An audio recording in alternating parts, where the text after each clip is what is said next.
Welcome to Krishna's maths. Continuous random variable पहला क्या पढ़ा था हम लोग ने? रैंडम वेरिएबल का प्रोबेबिलिटी डिस्ट्रीब्यूशन। अब प्रोबेबिलिटी डिस्ट्रीब्यूशन पे continuous random variable. Next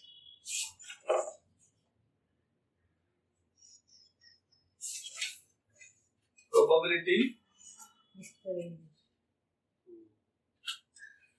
distribution of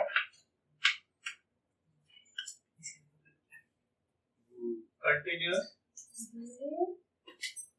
random variable.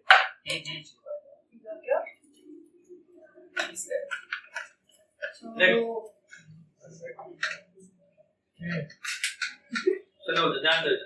Probability distribution of a continuous random variable. एक वेरिएबल को देखो, रैंडम वेरिएबल बोलने के लिए हमारे पास दो कंडीशन था ना।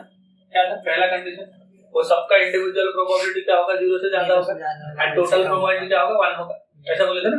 बट यहाँ पे क्या है, continuous random variable. Continuous random variable के लिए दो कंडीशन। पहला कंडीशन उसका जो प्रोबेबिलिटी होगा, उसका जो प्रोबेबिलिटी होगा, the value of f of x will be always greater than 0। The value of the function, जो फंक्शन दिया रहेगा वो फंक्शन का वैल्यू हमेशा क्या होगा, ग्रेटर देन 0। एंड दूसरा वो फंक्शन को अगर आप इंटीग्रेट करोगे, फंक्शन को अगर इंटीग्रेट करोगे वो इंटीग्रेशन का वैल्यू क्या आएगा, 1 आएगा, है ना। तो ये variable x is called a continuous random variable. ये variable x is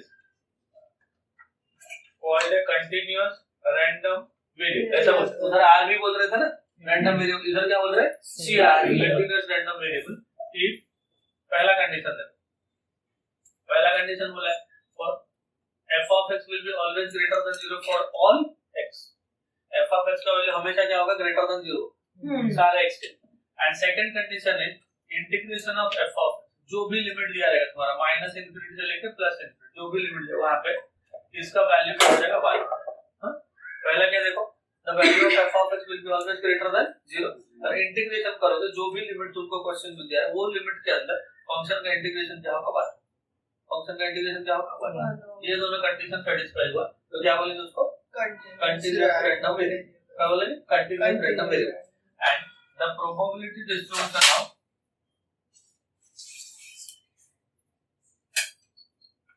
probability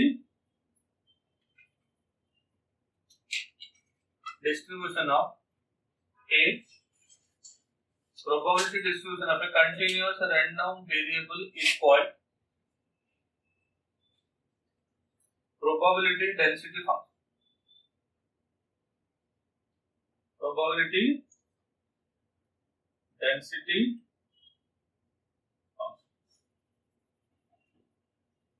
PDF बोलते हैं। क्या बोलते हैं मतलब इसको, पीडीएफ प्रोबेबिलिटी डेंसिटी फंक्शन। वहां पे देखो रैंडम वेरिएबल का जो प्रोबेबिलिटी डिस्ट्रीब्यूशन हुआ था उसको हम लोग पीएमएफ बोले थे, प्रोबेबिलिटी मास फंक्शन, याद है।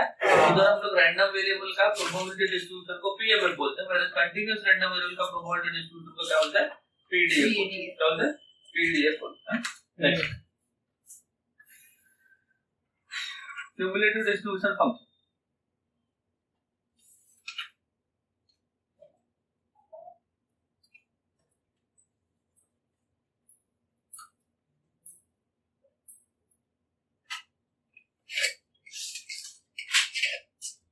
क्यूमुलेटिव डिस्ट्रीब्यूशन फंक्शन ये क्या होता है, देखो वहां पे हम लोग ने पीएमएफ में क्या किया था, प्रोबेबिलिटी मास फंक्शन में सबको ऐड करके लेके आए थे। सबको ऐड कर दिया था ना, पहला प्रोबेबिलिटी, दूसरा प्रोबेबिलिटी, तीसरा, सबको ऐड करके लास्ट वैल्यू उसको क्यूमुलेटिव फ्रीक्वेंसी बोलते थे। यहाँ पे क्या होगा, ये इंटीग्रेट हो जाएगा, यहाँ पे क्या हो जाएगा, फंक्शन इंटीग्रेट हो जाएगा। क्यूमुलेटिव डिस्ट्रीब्यूशन फंक्शन को हम लोग रिप्रेजेंट करेंगे capital F of x equal to integration 0 से लेके x, जो भी लोअर लिमिट दिया रहेगा, जो भी लोअर लिमिट दिया रहेगा क्वेश्चन में वो हो जाएगा 0 से लेके x, और ये जो फंक्शन तुमको दिया रहेगा f of x into dx।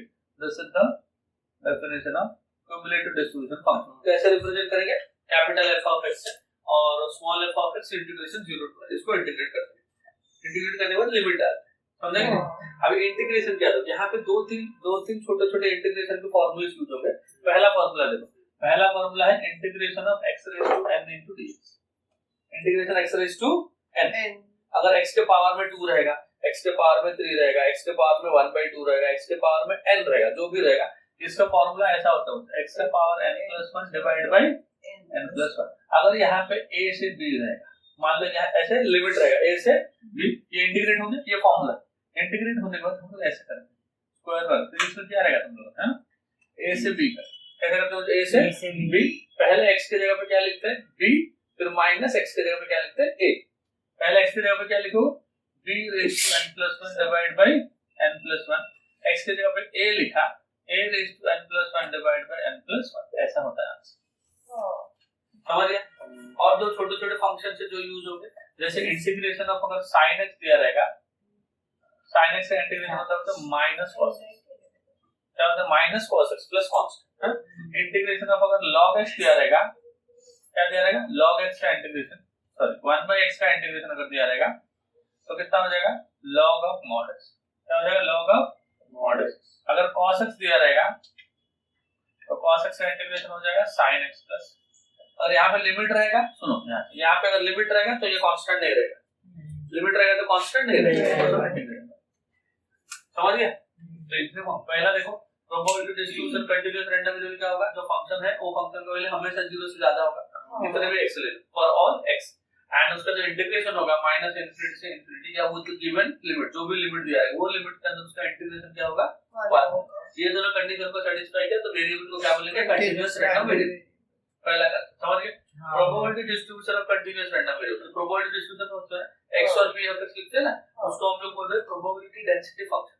Random variable में क्या बोल रहे थे प्रोबेबिलिटी मास फंक्शन, उसको पीएमएफ बोल रहे हैं, इसको पीडीएफ बोलते हैं, इसको क्या बोलते हैं बच्चों PDF, probability density function. Cumulative distribution function कैसे निकालते हैं, उधर से हम लोग ऐड कर रहे थे, p ऑफ x को ऐड करते करते करते करते आ रहे थे, फर्स्ट तो लिखते थे, सेकंड और फर्स्ट ऐड करते थे, देन फर्स्ट और सेकंड के साथ थर्ड ऐसा करते थे। क्यूमुलेटिव डिस्ट्रीब्यूशन क्या होगा, f of x equal integration 0 to x f of x into dx, तो a to b x raised to ऐसा कर देंगे, x raised to n का डेरिवेटिव ऐसा होगा, इंटीग्रेशन ऐसा होगा, लिमिट अगर x की जगह पे पहले b माइनस x की जगह पे a, sin x का इंटीग्रेशन क्या होगा माइनस cos x, लिमिट रहेगा तो लिमिट पुट करना, 1/x का इंटीग्रेशन क्या होगा log x। ये दो तीन फार्मूलेशन जो लगातार इसमें यूज, समझ में आया आपको? देखो बच्चों एक्सरसाइज 7.1 वेब करना है, कंटीन्यूअस रैंडम वेरिएबल हम लोग करेंगे अभी 7.2। पहला क्वेश्चन देखो, verify which of the following is a PDF of a random variable x। ये रैंडम वेरिएबल नहीं होता, क्या होगा कंटीन्यूअस रैंडम वेरिएबल होना, सीआरवी होना है ना। चलो f ऑफ x कितना दिया sin x, f of x कितना दिया बच्चों sin x। अब मुझे बताओ 0 से लेके π/2 कौन सा क्वाड्रेंट, 0 से लेके π/2, देखो इधर ध्यान से एक्सरसाइज कितना बच्चों 7 पॉइंट्स है ना। क्वेश्चन नंबर 1 का फर्स्ट देखो f of x equal to sin x 0 less than equal to x less than equal to π/2, मतलब ये कौन से क्वाड्रेंट की बात हो रही है, फर्स्ट क्वाड्रेंट, और फर्स्ट क्वाड्रेंट में sin x क्या होता है हमेशा पॉजिटिव है ना। तो देखो therefore f of x is greater than or equal to 0 for all x belongs to 0 से लेके π/2 है ना बच्चों। अगर x का वैल्यू 0 से π/2 के अंदर रहेगा तो f of x मतलब sin x का वैल्यू हमेशा 0 या उससे ज्यादा होगा, इट विल बी 0 और मोर देन दैट। समझ गया? ये फर्स्ट कंडीशन सेटिस्फाई हो गई। सेकंड कंडीशन, अगर ये फंक्शन को मैं इंटीग्रेट करूं, अगर ये फंक्शन को इंटीग्रेट करूं तो आंसर क्या होना चाहिए 1 आना चाहिए, कौन से लिमिट के अंदर, ये लिमिट के अंदर। तो चलो वो कैसे चेक करोगे, देखो इंटीग्रेशन 0 से लेके π/2 function f of x into dx, तो that is equal to integration 0 से लेके π/2 फंक्शन क्या है sin x into dx है ना। तो sin x का इंटीग्रेशन होता है बच्चों माइनस cos x। क्या बताया था अभी मैंने, sin x का इंटीग्रेशन माइनस को बाहर रखा, लिमिट क्या है देखो 0 से लेके, लिमिट है 0 से लेके π/2, so this is minus of x के जगह पे पहले क्या लिखेंगे π/2, माइनस x के जगह पे क्या लिखेंगे 0, माइनस ऑफ cos π/2 कितना हो गया 0, cos 90 कितना हो गया 0, cos 0 हो गया 1, 0 माइनस 1 हो गया -1, आगे के माइनस की वजह से हो गया प्लस। सेटिस्फाई कर गया दोनों कंडीशन।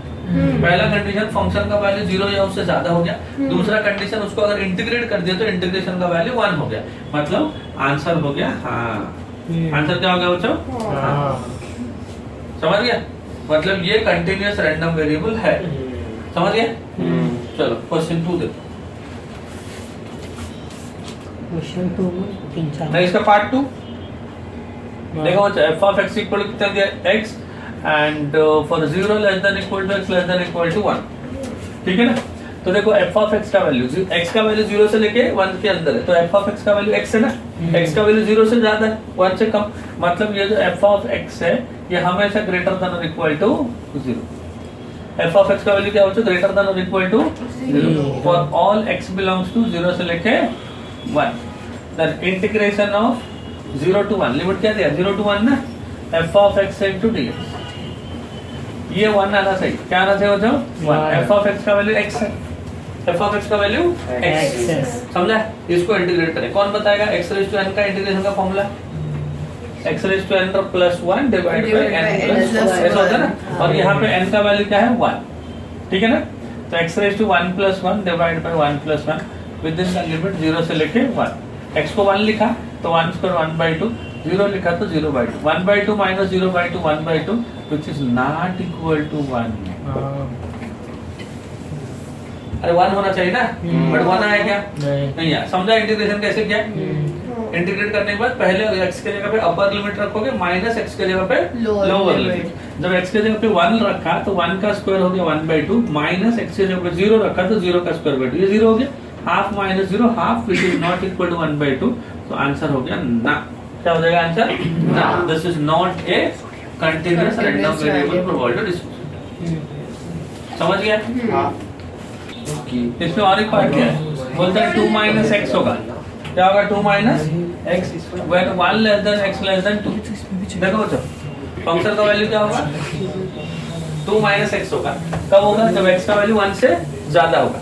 अगर x का वैल्यू 1 से ज्यादा और 2 से कम हुआ, 2 माइनस x, x का वैल्यू क्या है 1 से ज्यादा है 2 से कम, तो ये पॉजिटिव होगा। बट इंटीग्रेट करके देखो, हाँ, तो व्हेन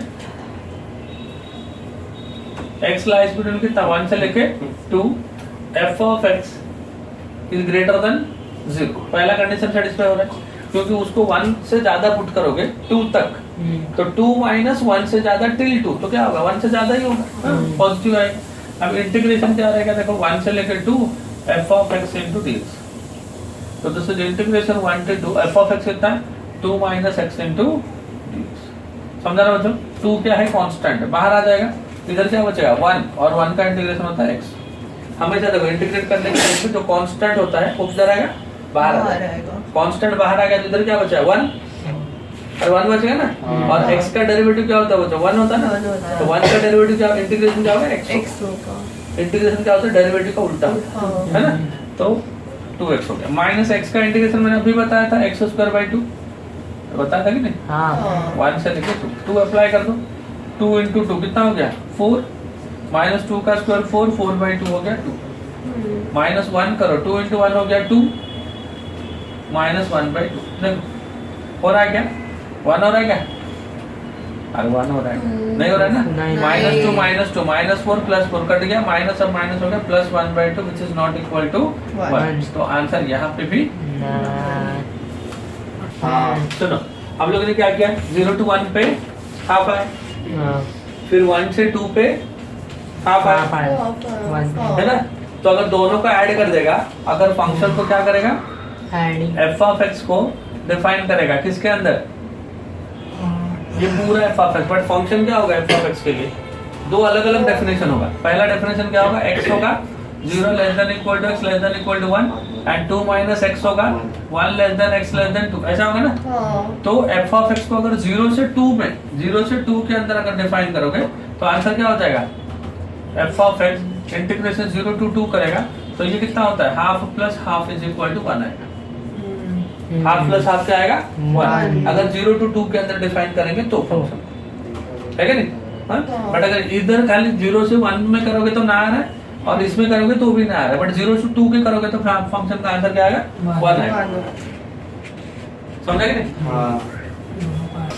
क्वेश्चन नंबर 2 देखो बच्चों, the following is the PDF of a random variable x, एक पीडीएफ आपको गिवन है, f of x is equal to x/8, f of x क्या दिया बच्चों x/8 for 0 less than x less than 4, then otherwise find f of x less than 1.5, क्या दिया बच्चों f of x less than 1/5, b p of 1 less than x less than 2, मतलब 3 question है बच्चों, कितने क्वेश्चन है 3 क्वेश्चन।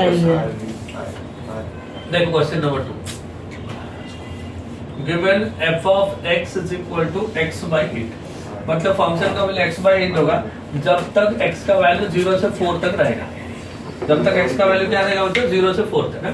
अगर 0 से 4 के बाहर हो गया तो 0 हो गया, समझा कि नहीं? 0 to 4 के अंदर रहेगा तो आंसर क्या है x by 8। अगर 4 के बाहर चला गया या 0 to 4 को छोड़ के बाकी कोई भी इंटरवल पे लोगे तो फंक्शन का वैल्यू 0 है। अब पूछा क्या है, देखो पूछा है कि a वाला p of x less than 1.5, x का वैल्यू जब 1.5 से कम होगा, 1.5 से कम होगा मतलब अपर लिमिट 1.5, अपर लिमिट क्या है 1.5, लोअर लिमिट क्या होगा 0। तो इंटीग्रेट जो आप करोगे, इंटीग्रेशन जो होता है ना 0 से लेके 1.5 f of x into dx, क्या हो जाएगा f of x into dx।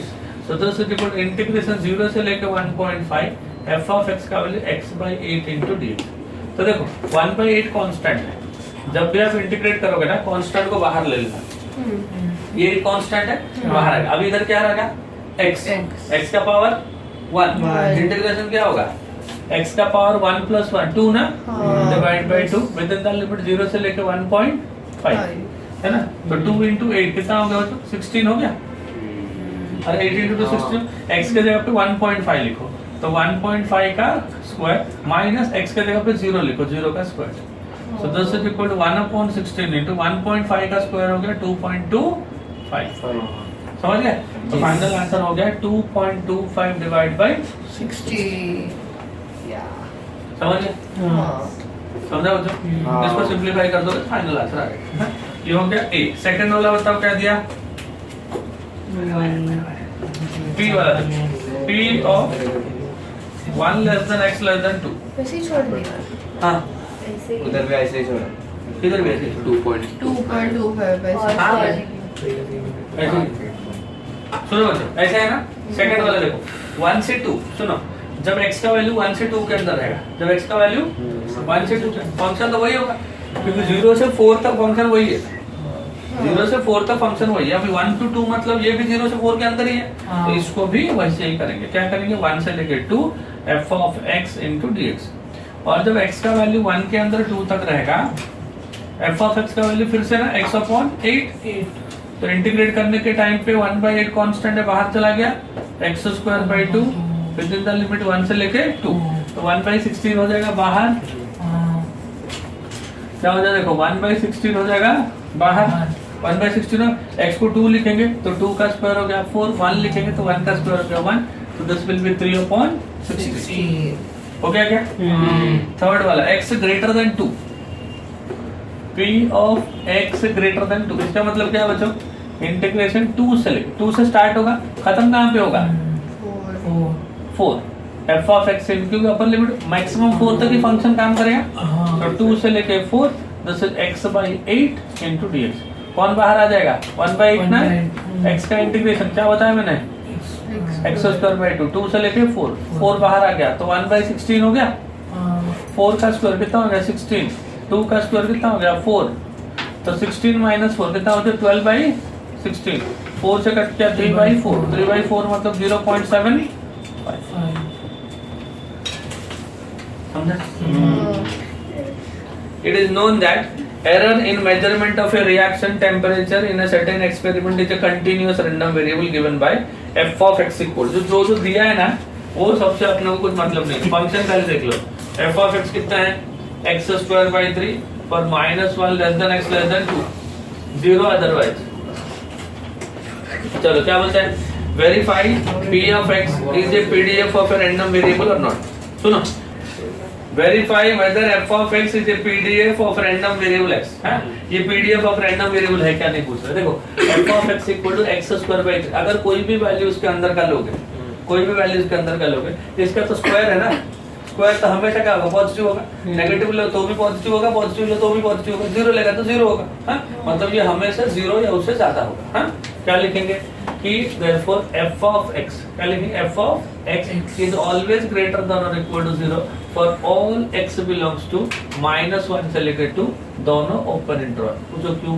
क्योंकि दोनों इक्वल टू नहीं, है ना। तो अगर x इसके अंदर रहेगा तो f ऑफ x का वैल्यू हमेशा ग्रेटर देन और 0 होगा। तो the first condition is been satisfied. Second condition अगर इसको इंटीग्रेट करेंगे तो आंसर 1 आना है। सो व्हेन यू इंटीग्रेट -1 से लेकर 2 वाले लिमिट में f of x into dx, so this is equal to integration -1 to 2 f of x कितना x²/3 into dx।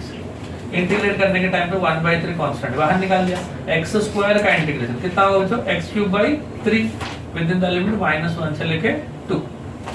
3 को बाहर निकाल दिया तो 1/9 हो गया, है ना। 2 लिखा x के जगह पे, 2 का क्यूब क्या लिखा होता है 2 का क्यूब माइनस ऑफ -1 का cube. So this is equal to 1/9, 2 का क्यूब हो गया 8 प्लस 1 तो 9/9 इक्वल टू 9। तो आंसर हो गया हाँ। PDF of random variable verify करने को बोला था तो पहला पार्ट हाँ हो गया। सेकंड देखो बच्चों बोलता है फाइंड अगर x का वैल्यू 0 to 1 के अंदर रहेगा तो प्रोबेबिलिटी क्या होगा। सेकंड देखो बच्चों p of 0 less than x less than equal to 1 this is equal integration हो जाएगा 0 से लेके 1 फंक्शन हो जाएगा x²/3 into dx। 1/3 बाहर आ गया, x² का इंटीग्रेशन हो गया x³/3 with in the limit 0 to 1 तो ये हो गया 1/9, x को लिखा 1 का क्यूब फिर x को लिखा 0 का क्यूब, 1 का क्यूब 1 हो गया बाय 9 तो आंसर कितना हो गया 1/9। समझा बच्चों। सेकंड वाला। थर्ड वाला क्या दिया दिया है क्या सच में थर्ड वाला हाँ। The probability that x is negative, find the probability that x is negative. किसके लिए x का वैल्यू क्या होगा नेगेटिव होगा, कौन सा वैल्यू के लिए x का वैल्यू क्या हो जाएगा नेगेटिव हो जाएगा। Find the probability that x is negative. Third वाला देखो क्या दिया होता है find the probability that x is negative. कहां पे x का वैल्यू नेगेटिव होगा ऐसा बोल रहा है ना। x का वैल्यू x नेगेटिव मतलब -1 से 0, ये वाला पार्ट में x नेगेटिव है ना हां f of x into dx। so this is equal to -1 से 0 this is x²/3 into dx। तो 1/3 को बाहर निकाल देंगे, 1/3 बाहर आ गया, x² का इंटीग्रेशन कितना हो गया x³/3 with in the limit -1 से लेके 0 so this is equal to 1/9 x को लिखा 0 का क्यूब फिर -1 का क्यूब सो दिस इज 1/9 0 का क्यूब हो जाएगा 0 -1 का क्यूब -1 तो +1 हो गया सो दिस विल बी 1/9। समझा बच्चों। फाइंड के if the following function represent the PDF of a random variable probability distribution function है क्या दिया देखो 4 का first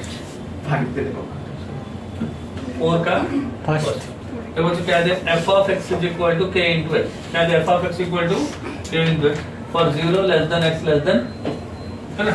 since it is a PDF देखो बच्चों ये क्या है PDF। अगर PDF होगा तो क्या होगा इसको अगर इंटीग्रेट करेंगे इसको अगर इंटीग्रेट करेंगे over the limit 0 to 2 answer क्या होगा 1 आएगा।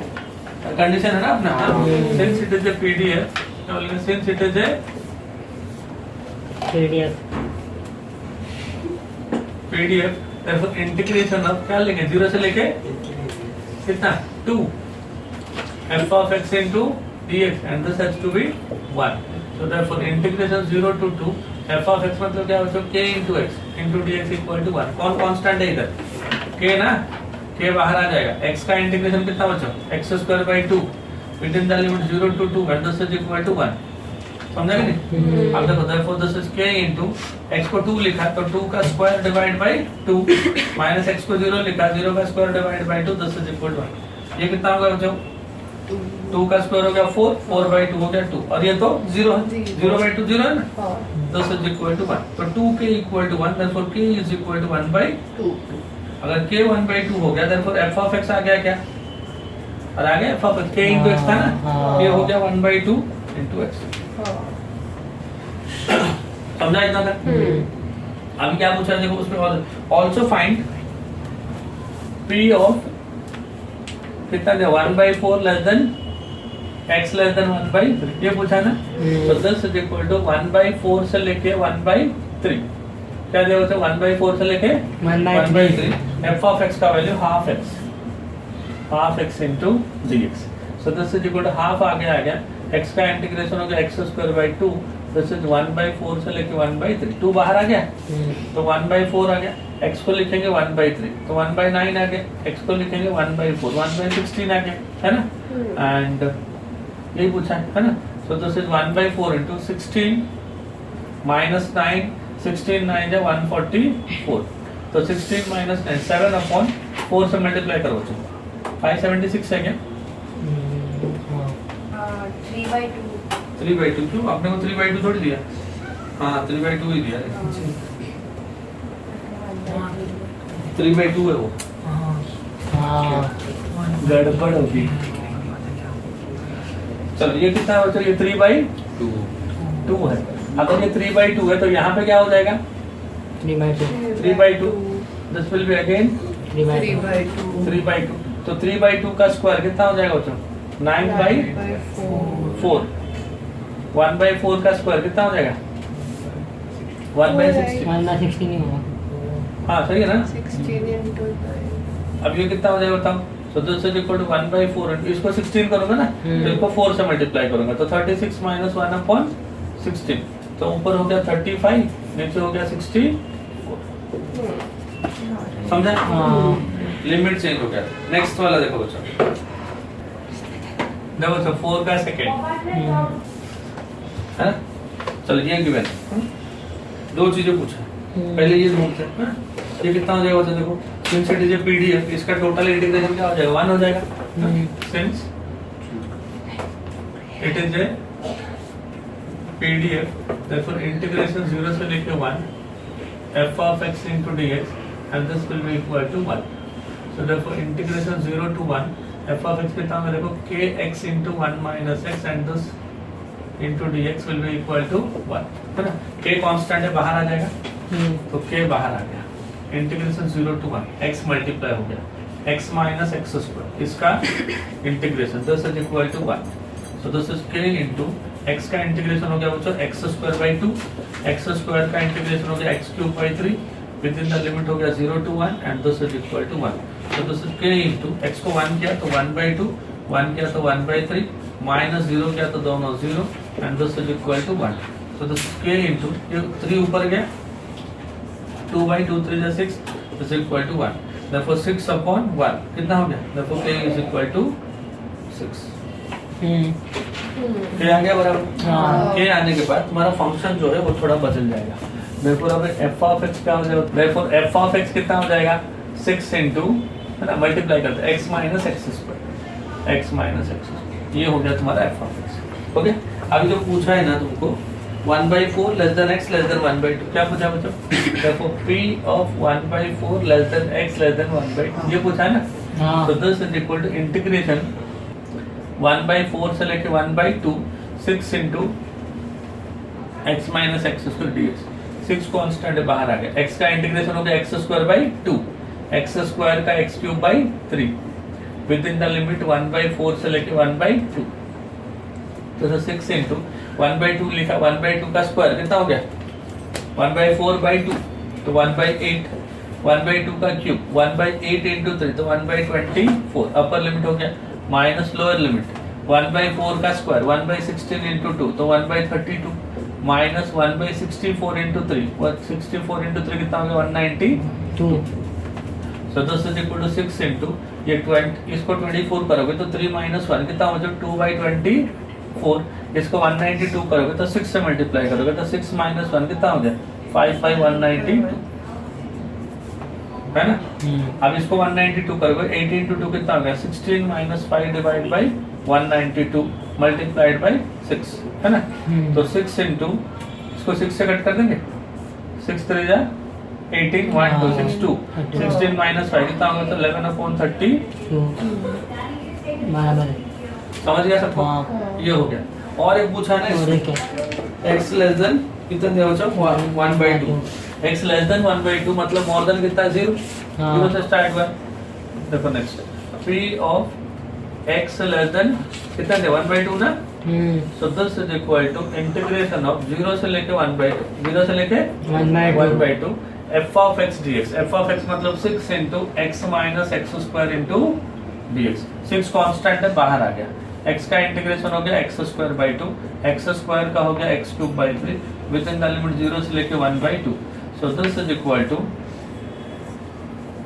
6 बाहर आ गया 1/2 का स्क्वायर 1/4/2 तो 1/8 8 3 जा 1/24 ये अपर लिमिट लोअर लिमिट क्या तो दोनों में 0 तो दोस्तों 6 इंटू इसको 24 करेंगे 3 माइनस 1 कितना हो जाए 2/24 है ना 6 इंटू 2 12 विल बी 1/2 समझा समझ गया बच्चों तो ये हो गया तुम्हारा question number 4 question number 5 onwards हम लोग नेक्स्ट लेक्चर में करेंगे